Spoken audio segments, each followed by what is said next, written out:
lot of breaking news overnight. Oh, you're not kidding. Let's start with the breaking news that we had overnight. Another key kill in the war against al-Qaeda. Yemen saying Anwar al-Awlaki, the leader of al-Qaeda in the Arabian Peninsula, is dead.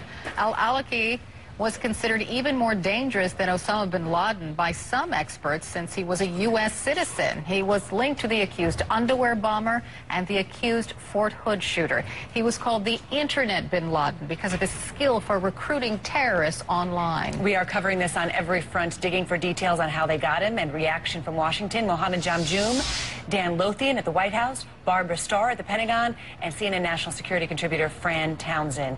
First to Mohammed Jamjoom, covering this live from Istanbul this morning. Good morning to you.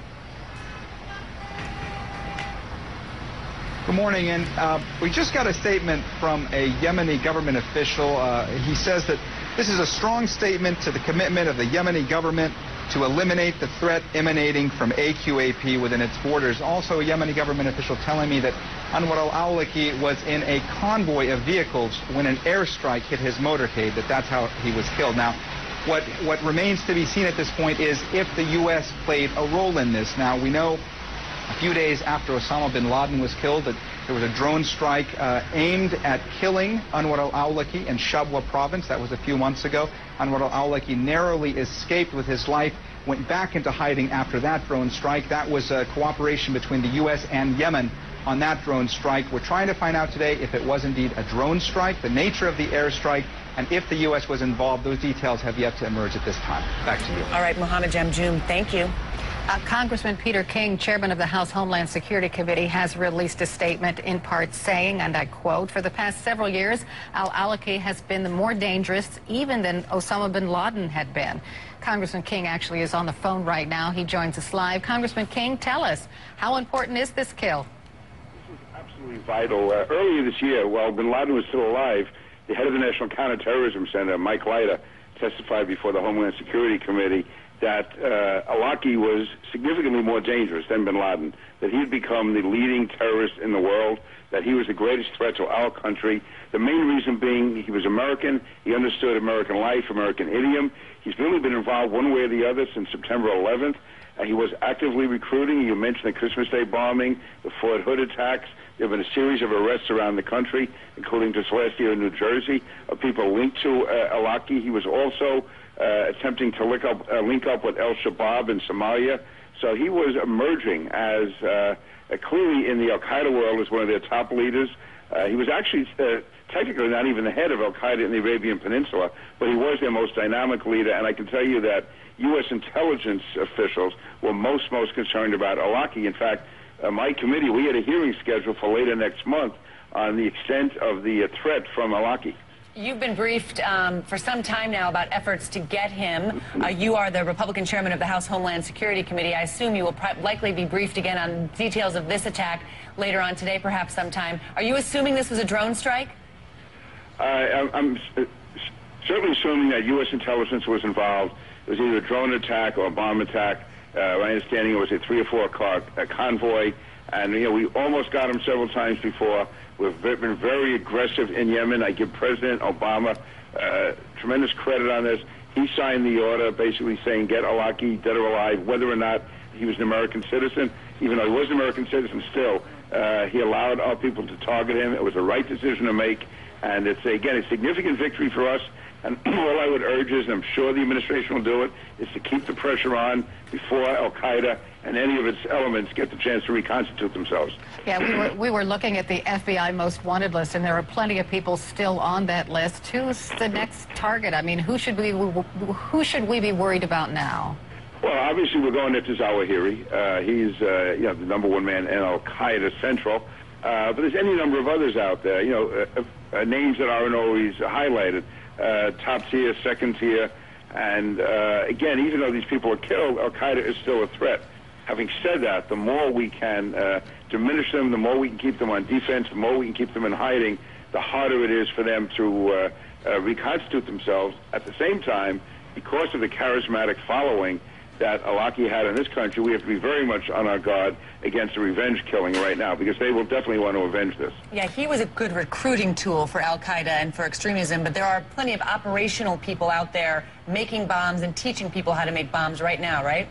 Oh yeah, this threat has metastasized. It's no longer just operating out of Afghanistan. Al-Awlaki was an example of this, but no, there's any number of other operatives all over the world, including people in this country who al-Qaeda has attempted to recruit. So no, it's still a massive threat to our country, but it's been diminished. It began during the Bush administration. It's continued in the Obama administration of keeping them on defense, going after them, killing them whenever we can. Congressman Peter King, thank you for joining us live. We appreciate it. Thank you. Now let's bring in Barbara Starr for us live this morning at the Pentagon. Barbara, are you learning any more from your sources there at the Pentagon about the specifics of this particular attack? Well, you know, what's very interesting this morning, this is right now the story where people aren't talking, but you can reasonably deduce a number of clues here. The administration very early on this morning said that al-Awlaki was dead. What would make the White House, the Pentagon, government agencies around town so certain so early on that in fact he was dead, unless they knew plenty about it? It is unlikely this was a sole Yemeni operation. All indications are pointing to U.S. intelligence and even potentially U.S. military involvement. There's three ways they could have gone about this. It could have been some kind of fighter jet overhead, F-16, F-18, dropping a bomb, but that doesn't give you the absolute precision that you know he's in the car, in the convoy, in the compound, and that he is dead. So next, a drone strike. Lower altitude, perhaps more precision, more cameras, more reconnaissance equipment. They would be able to know that there might be a convoy moving on the road. He was in it and be able to strike and see that he was dead. There is a third way these type of operations happen, and that is U.S. Special Forces on helicopters. They have done this in Somalia, moving in, shooting from helicopters against a convoy or a target on the ground. What we do know is that U.S. forces were in Yemen until at least very recently, working with the Yemenis on counterterrorism operations and training. Training is what they publicly call it. We don't know if those U.S. troops are still there, but at this point, our sources are telling us there's no indication that they left in recent days. We're going to keep poking away at this, but it's that initial clue from the administration this morning. How did they know so certainly, so fast, that it was al-Awlaki who had been killed? The confirmation came within hours, right? Barbara Starr. Right, absolutely. Absolutely. Thank you, Barbara. We appreciate it. The Obama administration authorized the CIA to capture or kill the New Mexico-born Muslim cleric. Authorized that last year. Let's head to Dan Lothian, who's live at the White House. Any word that the president will come out and talk about this? Not yet. I have reached out to a number of administration officials, and they have not yet made any changes to the president's schedule in terms of telling us that. What I can point out is that the president at 11 o'clock will be attending a change of office ceremony for the Joint Chiefs that will take place in nearby Virginia. So that would be a very good opportunity for the president, either before, during, or after those remarks, to say something about this killing. Beyond that, as Barbara pointed out, all signs are pointing to the fact that the U.S. was deeply involved in this operation, but so far, no confirmation at all. If and when we do hear from the president, perhaps the message will be similar to what we heard from Representative Peter King, who you just had on the air, in a statement that he released earlier where he said, quote, that America has to continue being, quote, vigilant, knowing that there are more Islamic terrorists who will gladly step forward to backfill this dangerous killer. That, we expect, will be the message from the administration, that while, yes, this is a big get, yes, this is a big day for the U.S. and the military, the threat still continues, not only in other countries like Afghanistan, but also in Yemen against al-Qaeda in that region. Dan Lothian reporting live from the White House. Thank you. Joining us now with more perspective on this, CNN national security contributor Fran Townsend.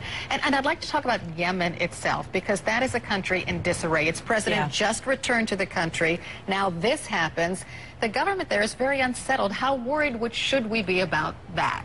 Well, we should be very worried about Yemen itself, because, of course, what we know is al-Qaeda benefits from ungoverned or weakly governed territories, whether that's the federally administrated tribal areas in Pakistan, Yemen, Somalia, the Mali-Mauritania border.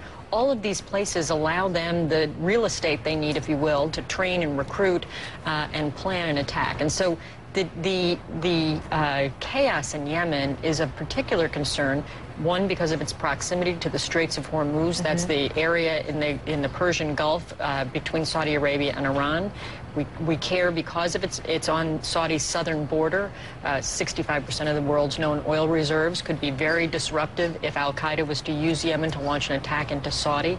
And so for a whole bunch of reasons, the United States government and the Saudi government tried to prevail on President Saleh not to return to Yemen, to increase sort of the protests and violence, and he chose to do that anyway. And a reminder that he was out of the country because of an attack on him and his cabinet, essentially, that rendered him burned, I think, 40% of his body. He was very injured. He went to Saudi Arabia, and the Saudis and the Americans said, look, don't come back. Don't come back. We need stability in this country, trying to figure out what to do. He came back. Could this be him saying, look, I'm in charge?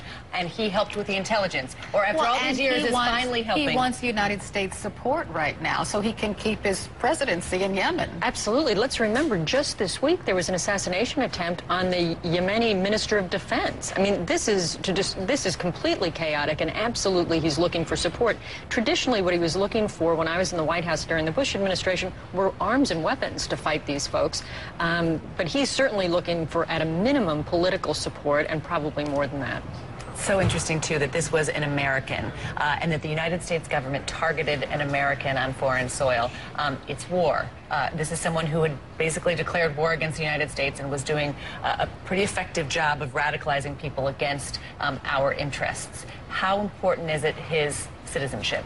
Oh, well, look, it took a good deal of sort of both legal work and then leadership and courage on the part of the administration to be willing to target an American. John Brennan, my successor, had said quite clearly in a public speech, we won't let anyone wrap themselves in the flag and protect themselves using their own citizenship when they're trying to attack us. And so, look, this is a big deal. It also sends a message to others who think that they might be protected by their American citizenship that that's not the case. And let's remember, I mean, I think when people think of al-Awlaki, they think of his relationship with Nidal Hassan, the Fort Hood shooter, or the Christmas Day underwear bomber. But let's remember, he goes back to 9/11. He was imam to at least 2, if not 3, of the 9/11 hijackers. This was a very substantial figure. His information was found in the German apartment of Ramzi Ben al-Shib, the one hijacker who couldn't get into the United States for the 9/11 hijack. And so this is a man with long, strong ties to the core of al-Qaeda and directly linked to the largest attack against the United States. Central Intelligence Agency wants him dead or alive, but apparently the American-born terrorist with ties to the 9/11 hijackers has been a guest of honor at the Pentagon. Julie Kurtz joins us from Washington. You've got to be kidding me. Yeah, here's what we know. Fox News has learned that Anwar al-Awlaki, the American Muslim cleric, remember him with a worldwide following, dined with military brass at the Pentagon within months of the 9/11 attacks. New documents obtained by Fox include an FBI interview conducted after the Fort Hood shootings. It states that al-Awlaki was taken to the Pentagon as part of the military's outreach to, quote, moderate Muslims, according to FBI documents. We do know that currently al-Awlaki is a high priority target for the U.S. and the government of Yemen. He is connected to the 9/11 hijackers, the shootings at Fort Hood, and the failed Christmas Day. Justice is not about agenda. It's not about mobilizing people. It's about dialing for corporate dollars. These two parties have sold the U.S. government and the American people to the highest bidders.